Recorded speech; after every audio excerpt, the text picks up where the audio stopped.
जस्तो चस्मा ल्याउनुहोस् बनाएर लानुहोस्। यो पसल किल्लागलमा अवस्थित छ। करिब 7 दशक अघिदेखि खुलेको यो पसलमा पहिला मर्मतको मात्र काम गरिन्थ्यो। करिब 25 वर्षदेखि कुनै पनि डाक्टरको सिफारिसमा चस्माको पावर राख्ने, चस्माहरू बिक्री वितरण गर्ने र चस्मा बनाउने काम गरिन्छ। यहाँ तपाईको कुनै पनि चस्मा टुटेको छ, फुटेको छ भने पुनः मर्मत गरेर प्रयोगमा ल्याउन सकिन्छ।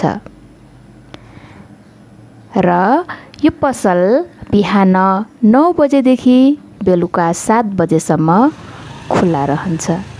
यही भिडभाडमा मैले पनि एउटा चस्मा बनाउन लगेकी थिएँ र उहाँको पसलमा यो चस्मा मर्मत पश्चात यस्तो राम्रो देखिएको छ।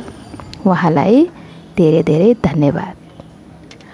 हजुरहरू पनि आफ्नो चस्मा खेर नजाओस्, पुनः प्रयोग गरेर लाउँछु भन्न चाहनुहुन्छ भने यो पसलमा आएर हजुरहरूले पुनः मर्मत गरी प्रयोगमा ल्याउन सक्नुहुनेछ।